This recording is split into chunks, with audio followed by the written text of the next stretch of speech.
चटनी के लिए बहुत ही आसान काम, 2 टमाटर लें, उनको पैन में डाल दें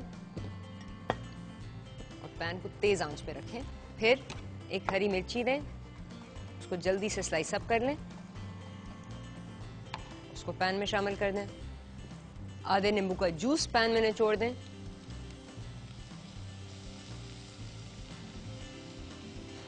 और फिर 1 टेबलस्पून चीनी टमाटर के ऊपर छिड़क दें। नेक्स्ट स्टेप, इन सारी चीज़ों को थोड़ा सा पकाएं कि चीनी कैरेमलाइज हो जाए और आपने टमाटर को थोड़ा सा ब्राउन करना है। जैसे आपको मिर्च की खुशबू आए, आप 100 मिलीलीटर पानी पैन में डाल दें और फिर पानी इवेपोरेट करें और इसमें आपको लगेंगे 3 से 4 मिनट। चलिए जी, टमाटर का पानी बिल्कुल इवेपोरेट हो गया। अब आप चम्मच से इनको थोड़ा सा तोड़ें अगर वो उनकी शेप अभी कायम है। ये देखें कितने प्यारे लग रहे हैं। इस पॉइंट पे आप आग ऑफ कर दें और एक हरी प्याज लें और उसको गोल गोल स्लाइस कर लें। थोड़ा सा रफ रखें और डायरेक्टली टमाटर में डाल दें। और अब क्योंकि उसमें काफ़ी गर्मी है, वो हरी प्याज थोड़ी सी पक जाएगी। चलिए जी, टमाटर chutney ready, sandwiches ready, chillies ready. Time है प्लेट आपका।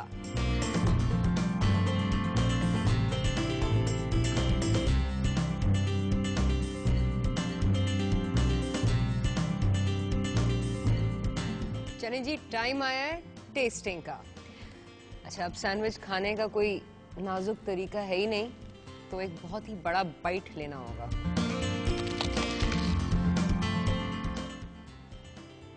इस सैंडविच में ये हुआ है कि बगैर जब अवन में गया है बिल्कुल क्रिस्पी और क्रंची हो गया, यानी बहुत फ्लेकी। और ये बहुत ही मज़ेदार सैंडविच है और आपने देखा मैंने कितनी जल्दी बनाया। अब ये मैंने ओपन फेस सैंडविच जो मोर्टादेला और कॉकटेल सॉसेज के साथ बनाया है, ये आप इसको बंद भी कर सकते हैं, लेकिन क्योंकि अगर आप चाहें कि आपको थोड़ा सा हेल्थ फूड चाहिए तो ओपन फेस रखें। इसको ब्राउन ब्रेड पे बना सकते हैं, ब्रैन पे बना सकते हैं, मल्टीग्रेन पे बना सकते हैं। चलिए, इसको तो मैं काट के खाने की कोशिश करूँगी। मुझे सैंडविचेस बहुत पसंद हैं और मुझे यकीन है कि आपको ये सैंडविच ज़रूर पसंद आएगा, क्योंकि इसमें जो टमाटो सॉस है वो बहुत ही टार्ट और टैंगी है और वो कॉकटेल सॉसेजेस के साथ बहुत अच्छी तरह जा रहा है और मोर्टादेला स्लाइसेस के साथ बहुत अच्छी तरह जा रहा है।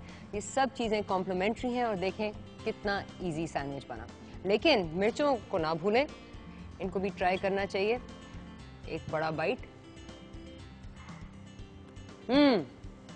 इसमें यह हुआ है कि जो चिकन जो अंदर थी वो बिल्कुल पक गई है, उसमें जो खुबानी हमने डाली थी वो बहुत ही मज़ेदार है और पनीर के साथ पनीर ये कर रहा है कि वो मिर्च काट रहा है और वो खुबानी का फ्लेवर बाहर निकाल रहा है। तो ये बहुत ही मज़ेदार चिली फ्रूट एपेटाइज़र है। यह हुआ हमारा आज का मेन्यू। याद रखें, अगर आपने मुझसे कोई भी क्यूजीन पकवानी हो या कोई भी सवाल हो, मुझे SMS करें, फेसबुक पे मैसेज करें या टेक्स्ट भेजें। अब मुलाकात होगी अगले हफ्ते। खुदा हाफिज़।